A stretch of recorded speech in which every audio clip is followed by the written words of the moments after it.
I'm about to feed them to the sharks right now. Get them hype right now. Yeah. You know the ground is up. Yeah. Everybody that trains, you know the game. Yeah. So let's get it. Slap it up, bump it, and roll. Hey. Yeah, that's the way that it goes. Ain't no better way to better yourself in this game. You're feeling the growth. That's time on the mat. We put in the work. Believe it ain't easy, I know. But we train for the love of the game, the love of the art. Now slap it up, bump it, let's roll.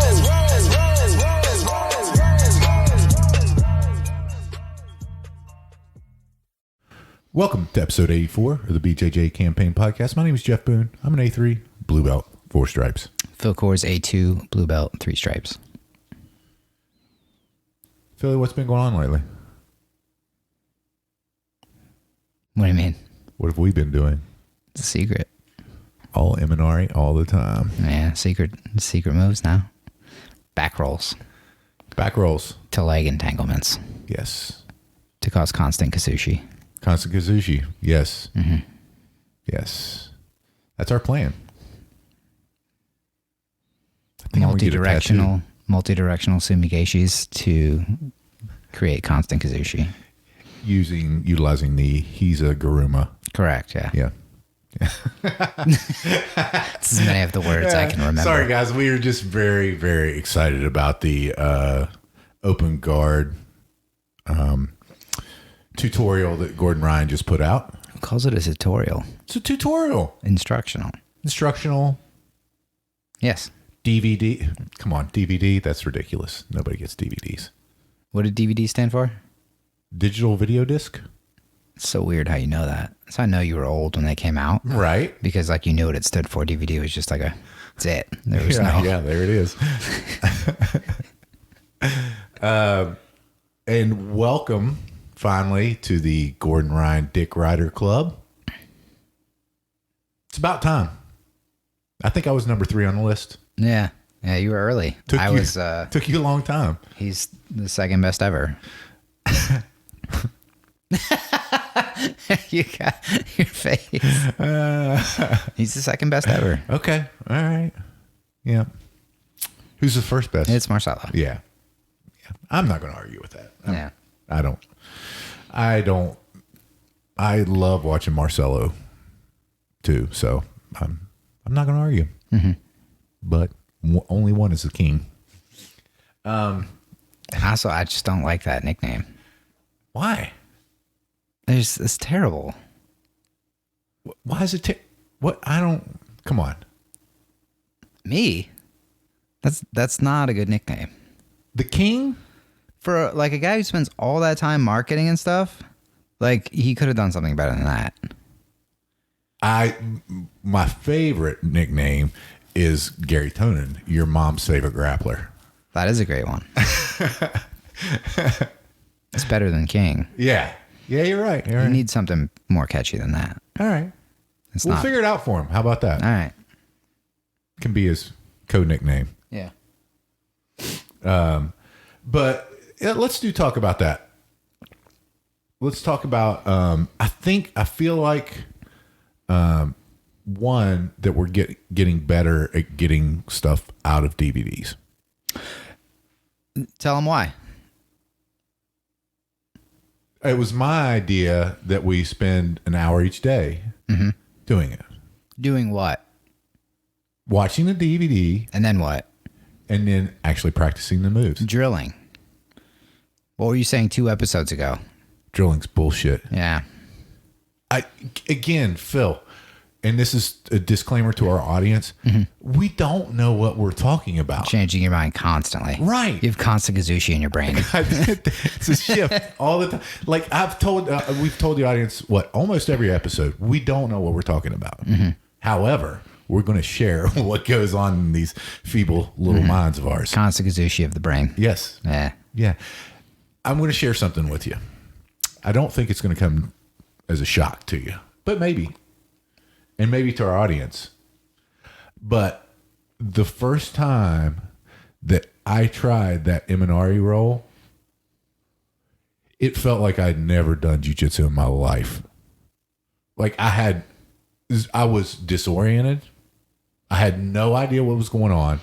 You were grumpy about it too. I was really pissed about it. Grumpy. Because that's my move. You wanted to quit. So, You wanted to go inside. That was the end of the. Yeah, but you, in all fairness to me, you made me watch for over 2 hours. It wasn't over 2 hours. It was over 2 hours. I don't think so. It was over 2 hours. I was timing because my attention span's an hour and a half. Period.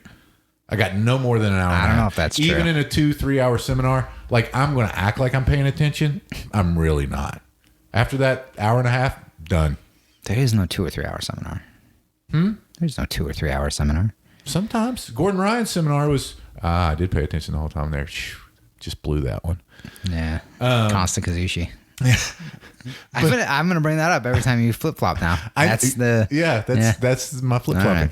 It's constant Kazushi. You're right, and I will. I'm going to. Yeah, and I did. Yeah, and I did. Been practicing. Yeah. So that was it. I mean, you hit the nail on the head. I was really frustrated. Yeah. Like I was really frustrated, and I was really frustrated with not being able to do that cross ashi, or saddle position 4-1, 4-11, or honey hole. Or is this it? Huh? Is this it? Is what? Am I doing it right? That's what I like to call that position. That's true. That is true. You do ask that every time. But it was super frustrating, and it kind of I do that sometimes. But you know what? It's so funny because in this at risk of sounding like I really know what I'm doing when I don't, everyone knows that. But it's been a really long time, like in fundamentals or in class, that we've done something that, I mean, I'm not great at it, but I can do it. Like, you know what I mean? Like I can understand what you're see and saying. replicate. Yeah, I understand what you're trying to say. Yeah. Okay, expand then. Well, I disagree with you. Huh? I disagree that you're saying you haven't felt completely lost in a long time in class. No, I'm not saying that. So I'm glad you said that, because I'm definitely not saying that. I'm saying that I for one specific move, it's been a really long time since I had no grasp of that move. I'm not saying that I've got perfect grasp of it with every move that we do in class, because I don't. But with both that cross ashi and the Imanari roll, I was lost. Like I was lost. Mm-hmm. And it was frustrating. But you know what the silver lining to that whole cloud was?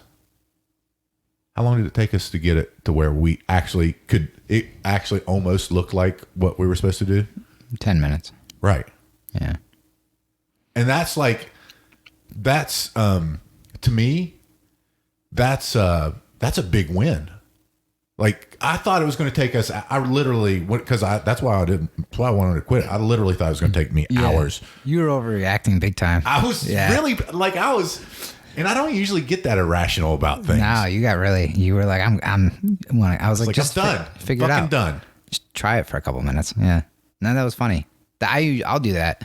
I'll just mindlessly do it, knowing I'm not going to get it, and I don't really care. I'm kind of over it at the moment. I don't want to do it right now, kind of thing. Yeah, I've done that a bunch of times. That I can honestly say that's really the first time that I've done that. If it's something that feels like really over my, it used to happen more, but I would know it's like over my head right now. You just go through the motions. Yeah, I'm like I don't understand what's even happening. Even if I am doing it physically, there were just times I couldn't process what I was doing, but it was the same thing with that. Like I couldn't process. I was just in a better mood than you, apparently. Yeah, for sure. Because you made me listen to over 2 hours of freaking instructional. Yeah. But it was the same thing over and over again. True. Kind of true. But I mean, you bring up a really good point there. You do get it though. That's like, even if you're doing it mindlessly, sometimes you're just that repetitive motion. It gets ingrained, and it like the next time it's easier. The next time it's easier. The next time it's easier. You know, for those white belts who are who are showing up to class and they're like, God, there's a lot of moves to this, and then they're like, how do they do that? It's just doing it over and over and over and over again. Mm-hmm. That's all it is. Yeah, that was similar to well, before I I don't know. Did we say it on the podcast or were we just talking? Oh, shit. What? I forgot. I forgot where I was going with that. Oh, no. Okay. I can't remember if I said this on the podcast or we were just talking about it, but I was working with Charlie one day on a move that I wasn't understanding. But like, instead of being frustrated, I just kind of threw a couple reps out and he was trying to explain stuff and I knew I wasn't going to get it. So I was like, I'll get it next time. Yeah. Like I've gotten a lot better at accepting that without like beating myself up for not understanding what's happening and just knowing like I'm going to figure it out the next time, because that's now happened so many times where something finally clicks and I don't really care if I don't get the move right away anymore. It used to be really irritating. But it's funny because you stop caring if you get the move anymore, but you just get the move now more because you've been exposed to more moves. Yeah. And like, I never got frustrated. I never got frustrated in class about it because John would always say, hey, if you know, especially on something that's, you got multiple steps to it, you know, he's like, hey, if you don't get it this time, it'll come back around. Right. I mean, that's great advice. It'll come back around and next time you'll be better. You're not going to be perfect. You're never going to be perfect at any of the moves. Yeah. But you know, just finding tweaking those little things instead of actually learning the movement is what I'm finding myself doing more now, obviously. Yeah, even with the Gordo stuff, we did that in a private a long time ago, and I never felt like I understood what was happening. Like, same here.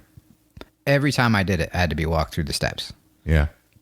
I couldn't make the entry good. But then this time, now that I came up in class recently, it was easier to follow along, even though I've never really gone back to do that. Like, and I've maybe tried it like 2 or 3 times ever, you know? Here, me too. And well, I tried a lot more because, you know, whenever I do that, I'm just going to do that. I'm going to try that move. And I like half guard, right? And so whenever we got that private, I did it. And what I realized when we went back through the move is I was doing it and I was getting smashed. And what I didn't realize was there's only a certain situation where you really want to do that move. And that is whenever your opponent is driving into you. Right. Yeah. And maybe their stance is a little wider, gives you a little bit more opening to do it. So it's not the right move every time, except for, you know how I am. I'm going to try to drill that move whenever I do something. And I got discouraged because it wasn't working because I wasn't doing it at the right time, you know? So yeah, I mean, I think those are all good lessons and I'm excited. I think this, you know, we're kind of doing an hour to an hour and a half a day, right, of watching and drilling. And we're through I think we're on the last of the teaching part where he's doing multiple combinations, right? He's doing multiple combinations of everything that we went over, right? Yeah. Is that what he was tying some stuff together? Yeah. Multi-directional sumigashis. Correct. Yeah. A mixture of ashiwaza and tewaza. Definitely. Yes. I just know the audience is getting so annoyed right now. We get excited about things sometimes with jiu-jitsu, and right now we're excited about learning the Japanese terms for all the jiu-jitsu names. It's hard. It's terribly hard. Yeah. Yeah. I'm not going to go through the list I know because it's so long. Yeah. You already heard of it. The Kazushi's my favorite. Yeah. Kazushi, sure. Yeah. No doubt. But what do you think has been like most helpful with this kind of doing this? Because this is, you know, listen, this is an area of your game that really needed help, right? I don't know about that. It's true. It was pretty solid. If by solid you mean anytime you're in open guard it was getting past, then yes. I was working my side control escapes from open guard. Then yes, that was very effective. Yeah. No, I like it's very basic. There's no like fancy guard positions basically. Like he's not getting into any like entanglements that I haven't seen before. So it's pretty neat. A lot of just arm drags and different 2-on-1 grips. Loading stuff up into butterfly sweeps like I've already seen before, and just the idea of going back and forth, which is something I've always struggled with because like I think I had that realization one day talking with you that I always expected the sweep to just work. Like from the closed guard, I would just try to like scissor sweep and just like try to get that. And when they posted, I was like, dang. Trash. It sweeps trash. You know, without ever considering go the other way, you know? Mm-hmm.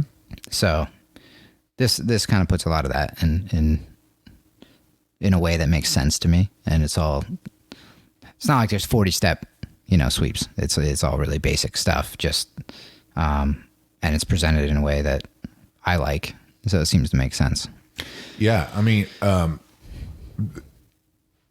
I love the way he presents it. I like that he has, at the beginning of each section and at the beginning of the instructional, that he has goals.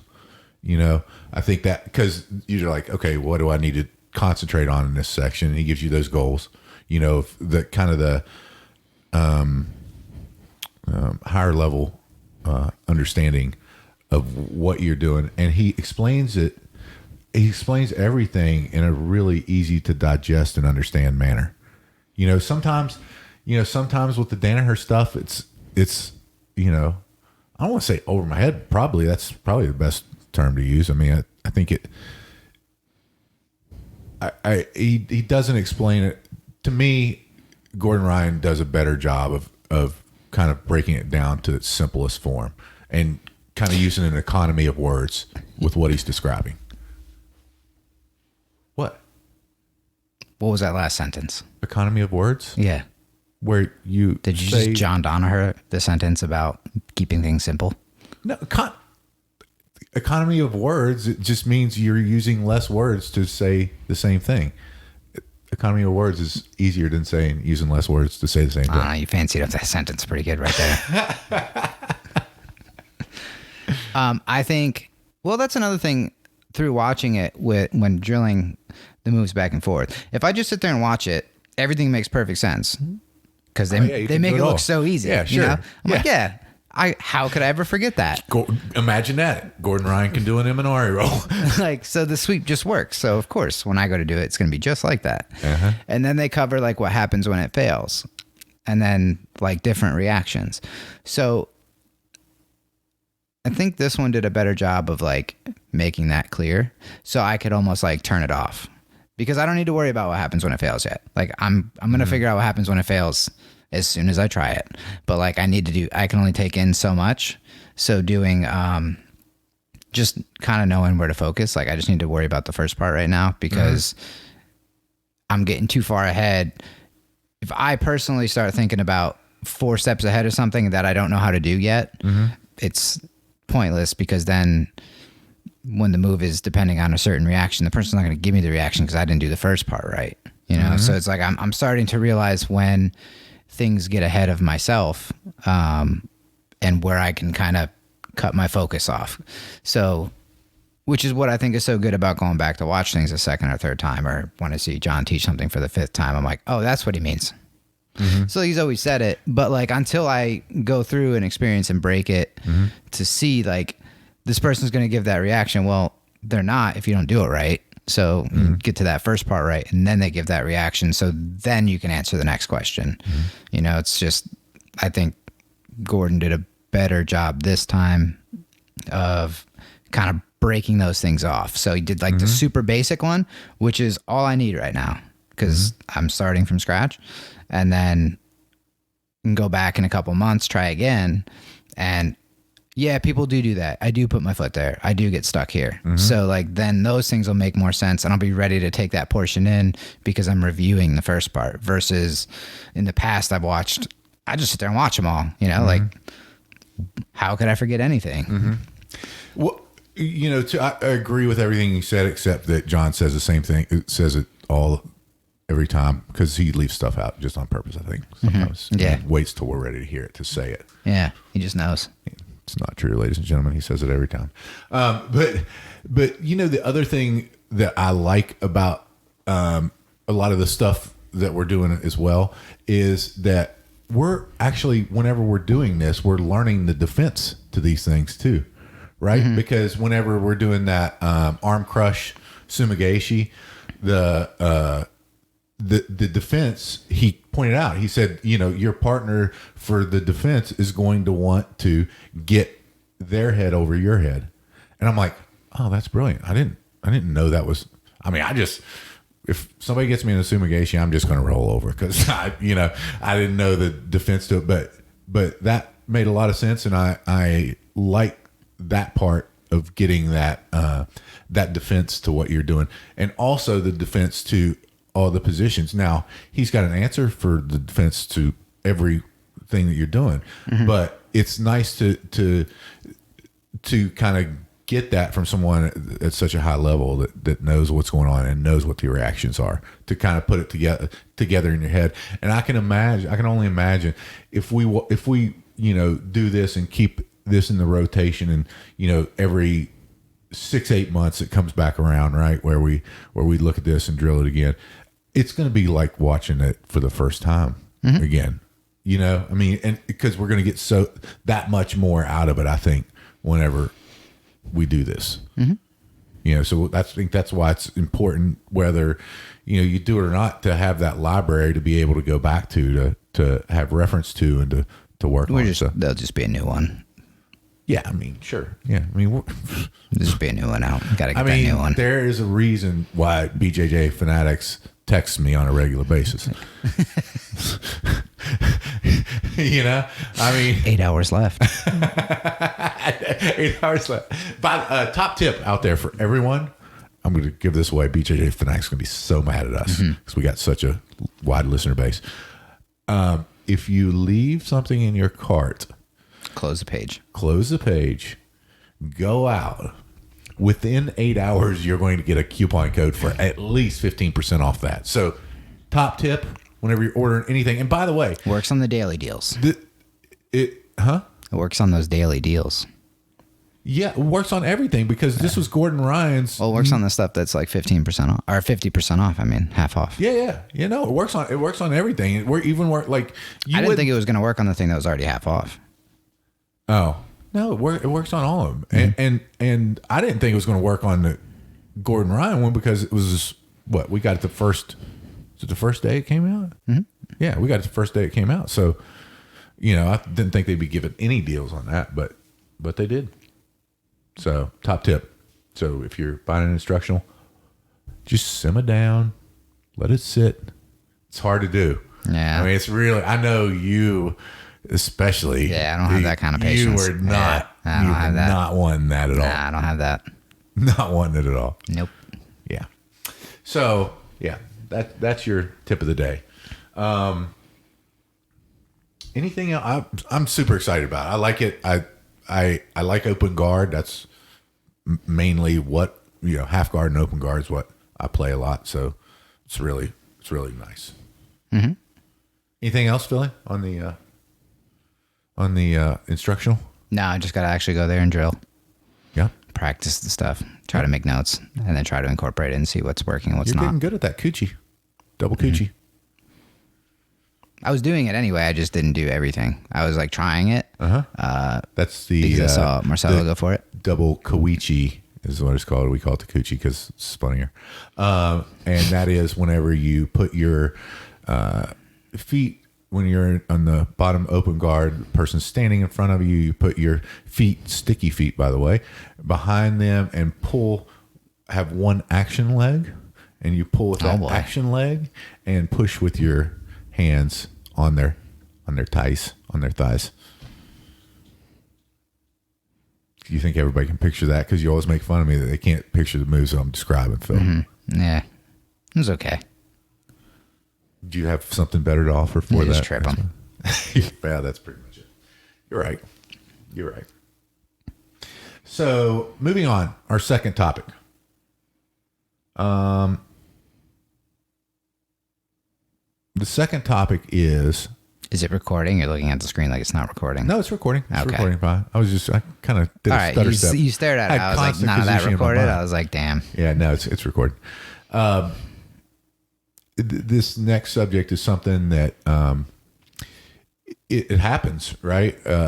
Is that you're scared to roll with somebody, right? Doesn't happen. And full disclosure, I'm trying to think. I don't know. Maybe there's apprehension or something whenever I go to a new place and rolling, but not really. I don't really have that. Like, I feel like that we know our training partners well enough to a know who to be careful with. B know who. I don't know. Take it. I'm getting a little flustered, Phil. Yeah. Where were you going?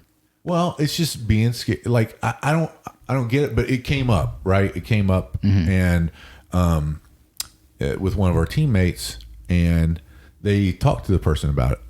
By the way, a very healthy way to approach that situation, right? Is to go and say, they went to them and said, "Hey, I'm scared to roll with you, and I don't want to be, and that's super healthy, and that's certainly the way I would recommend approaching that situation. If you were, have you ever had it? I used to be scared to roll with everybody. I wouldn't do it. Oh yeah, you would. Yeah, I just wouldn't roll with anybody until I shamed you into it. Yep. Yeah, that's all it took. Yeah, no, because it's a.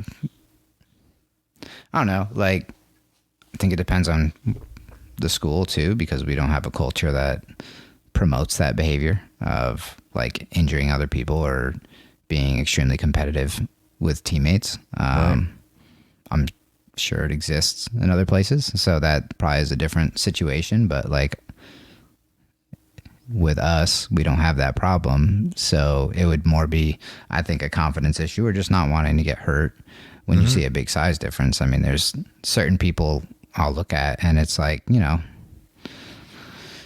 that it's not going to take much to like injure, if they're 100 pounds more than me.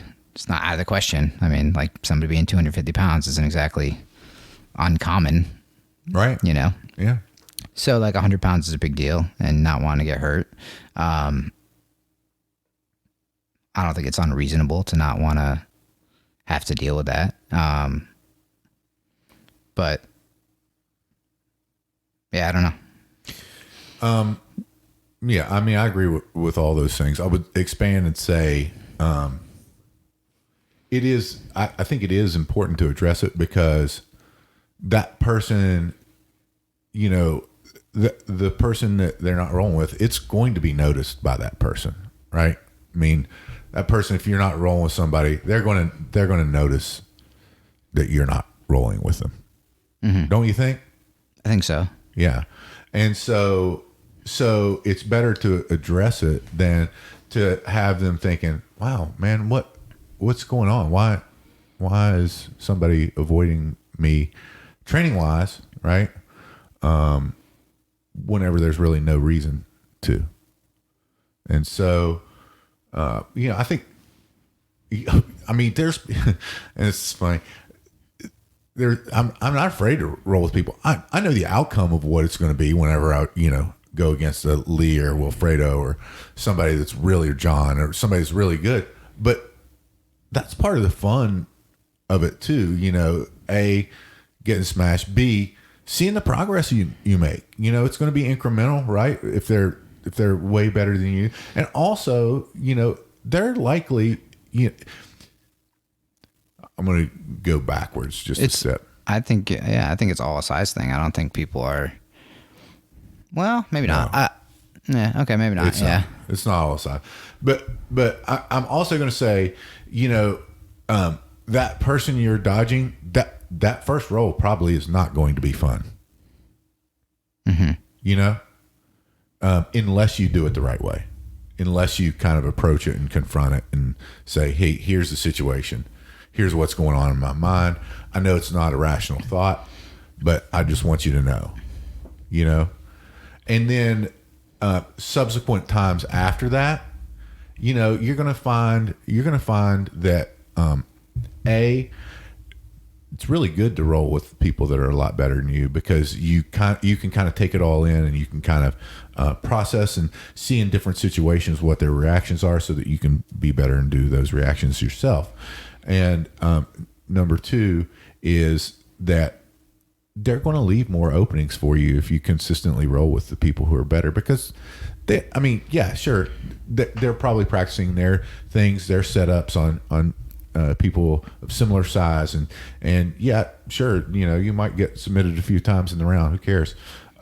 But you'll find that if they are that much better than you, they probably know how to take care of you as a training partner as well, right? Mm-hmm. And not hurt you, not wrench something, not slap something on really hard.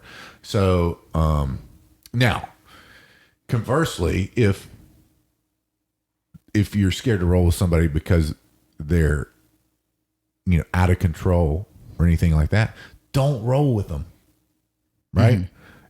If it's a new white belt that's big and you're smaller and you don't want that issue, don't roll with them. You don't have to roll with everybody. I'm not saying that you have to roll with everyone.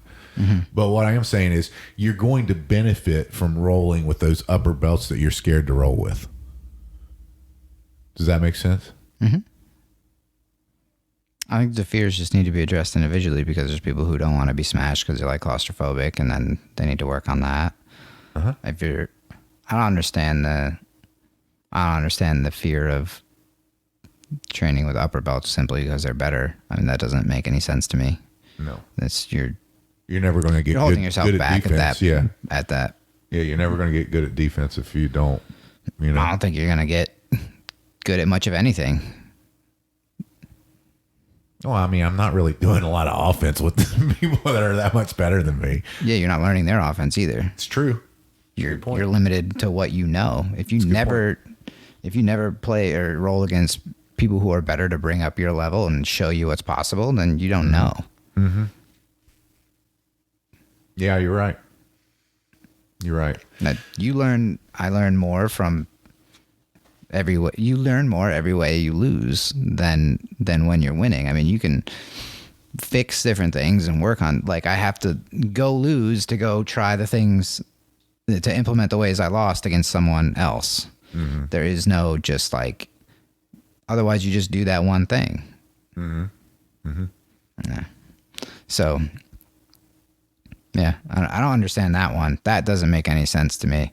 I think that's probably the worst mentality you could have to avoid somebody simply because they're better. Like claustrophobic stuff, if you know somebody always does the same thing, like I know when I roll with Ryan, I'm going to be on the bottom of Neon Belly in the Mount, and that sucks. It's terrible. But like, it's terrible. Like it doesn't bother me that much. Like, no. Like I don't struggle with like a claustrophobic thing. So sure, I'm okay with it, and it helps other people don't feel so bad. And listen, if you are claustrophobic like that, we had someone in our one of our training partners who was like that, and they've pretty much gotten over it, right? Mm-hmm. Just let people you just know. Keep avoiding it, and it goes away. Yeah, no, that is not. No, that's not how you do it. It's inoculation, small doses of it, mm-hmm. And your training partners are going to know that, right? And they're not going to sit there and smash you unless you're a total asshole, and they're probably not going to last long anyway to where they could smash you. You know what I mean? Mm-hmm. I want to take this to a different angle too, just with some advice for the brand new white belts, right? Brand new white belts that you got a ton of enthusiasm, right? I mean, I was there. Had a ton of enthusiasm. You don't say. Yeah. Yeah. And was terrible. I mean, I'll admit I was terrible to roll with until, Legs and others, kind of really taught me, and not by just smashing me, but telling me, and John telling me over and over and over again, like, he didn't say it this way, but it's an asshole move to just have 2 minutes, and not last the rest of the round. Go 2 minutes and, whatever. So that and also, whenever you're... I don't think it's that bad. What? I have no problem if you do that. Like if I roll somebody newer and they have 2 minutes of fury and then they're nothing for the next 3 minutes, I don't care. No, but if they quit the roll... Well, I mean... That's not a cool move. I mean, it's not a cool move, but to me, it's like this is this is what you're training for. Like, you got 2 minutes and that's what you got, and then you physically give up. I'm okay with that. Like, yeah. Because I get a lot of my thing is like, I'm not going to physically manhandle somebody through their 2 minutes of fury. It's going to be done like differently, and a lot of it's to drain that person so that when they're not that energetic, that's when I can take my turn, basically. And if you totally quit, I take that as a victory for myself. Sure. That should not be your goal, obviously. Right. But like, I don't think it's as bad. I think you're probably harder on it because I did it. Did it, you know? Yeah. Yeah, I don't like it. I've never like quit on somebody. Yeah, I have. I mean, when I first started, I'm just clearly making that point very clear. I know. I'm not a quitter. Obviously, I know that, Phil. I mean, you didn't roll for 6 months, but yeah. Just quit on myself. Yeah.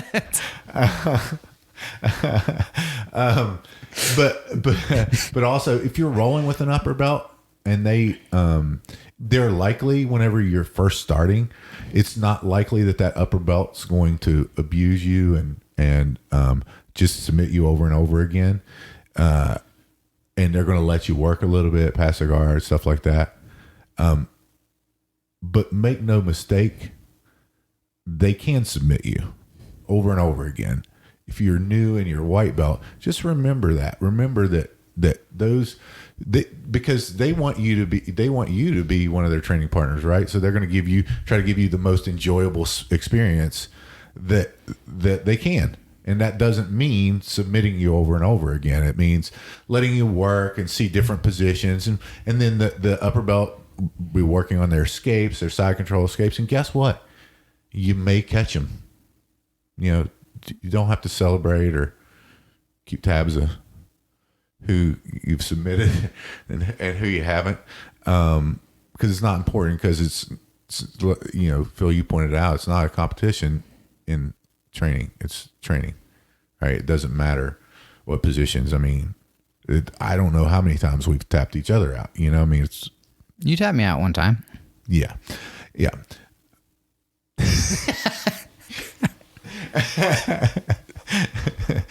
Daily. But with everything but chokes. But yeah, just realize that that they're trying to make that an enjoyable experience. So you should, you know, enjoy that experience and reciprocate it whenever you get to be that upper belt as well. Mm-hmm. You like that advice, Phil? Yeah, that's pretty good. I'm scared of Muay Thai because they punch me in the face. No shit, man. Kick me right in the fucking head. I don't like that. I see it on that thing every time. It's like till you're eligible for promotion. You've got 96 more classes before you're eligible for promotion. There's still those 4 Muay Thai classes that I went to, and I was like, nope, not doing that anymore. Don't like being punched. Yeah. Just seems like people get hurt more in the striking arts. Not all about that life. Yeah. I guess if you were good at it, you wouldn't have to worry about that. Right. But it's not a price I'm going to pay. Yeah, that's a problem. It takes so long to get good at it. Yeah. At anything, really. I got one other subject I want to talk about. Different names. It was a post on the Beauty and the Gi. Yeah, Beauty and the Gi podcast. The different names for the same move. We've already named one of them: the Crossashi, Saddle, Honey Hole, 411, and what was it? What was the other one? I don't know. But that's all the Crossashi position. Then you've got the Bravo choke, which is also known as the Darce choke, which is actually should be called the DRC choke, because that was one of our training partner. Shout out to Troy. His old professor was Joe DRC. Oh, really? Yeah. That's funny. Yeah. I didn't know Choke that. named after him, which was the Bravo choke. Named after Eddie Bravo. That was great. Yeah. That drove John crazy. Yeah, I whenever remember. said that, guys. That was funny. What else? What are some other ones? I don't know. Come on. I don't know anymore. We should have reviewed that before. Yeah. Did That's that I'm subject. blanking big time. Yeah, me too. Anyway, that was a Everything's short just got weird names. Yeah, I know. Everybody calls different stuff, different True. things. That is true. That is true. And then they describe it to me, and I can't follow that. I don't ever understand what people are saying when they describe things to me. That is true. Really need to see it. That is very true. Very true. You are a visual learner, Phil. Wow, wasted a lot of money on audiobooks. Can I get a video book, please? Have the author actually reading it. That would be terrible to watch, wouldn't it? Yeah. That's great. Also, we need the listeners' help. We're on episode 84 today, right? Mm-hmm. And that means we're 16 away from episode 100. 15 now. 15 now, yeah. That's true. And so we need your help for ideas for the 100th episode. So get on that BJJ Campaign podcast Facebook group and give your suggestions. We'll post something up about it. Also, Role Model Camp. I think they said they have like 150, 200 enrolled right now. That's in August. I think so, yeah. All women's camp. Yeah, I haven't read anything recently about it, so I don't know. Yep, they're still having it. I'm pretty sure still on. I haven't seen it's canceled. Yeah, but yeah. I don't remember the date off the top of my head. Yeah, I don't either. Also, tell the listeners how they can help us out if they choose to do so, Philly. You can buy a small to a large rash guard. 135 to 170 pounds. We've got a rash guard for you. Yeah. It's been said the most comfortable rash guard that anyone's ever wore. I do like that one the best. Yeah, that was said by me, but it still counts. Yeah. A couple t-shirts, some hoodies because it's like 94 degrees out. Yeah, buy your hoodies today. Yeah. I might have to go put a sale on those things. And then share the podcast if you want. Send it to somebody. Yeah. And, during this time, support your, local businesses, just a shout out to Boomer and Toro, BJJ. It's basically all the shirts that I wear is Cage Side. I think it's cagesidemma.com. And go there, check them out. They've got great gis and t-shirts, funny t-shirts, all kinds of stuff. They've got, Muay Thai stuff. They've got gloves, pads, everything you could think of for MMA or jiu-jitsu. So go look at that, Toro BJJ. If you just put that in a Google search, you'll find it. Anything else, Philly? I don't think so. All right. I think we're pretty much good this time. Thanks for listening. We appreciate you guys. We don't say that enough. We appreciate you. And if you're not out there doing something to make yourself better each and every day, get out there and do it. Phil and I choose jiu-jitsu. We hope you do too. I'm about to feed him to the sharks right now. Get him hype right now. Yeah. You know the ground is up. Yeah. Everybody that trains, you know the game. Yeah. So let's get it. Slap it up, bump it, and roll. Hey. Yeah, that's the way that it go. Ain't no better way to better yourself in this game. You're feeling the growth. That's time on the mat. We put in the work. Believe it ain't easy, I know. But we train for the love of the game, the love of the art. Now slap it up, bump it, let's roll.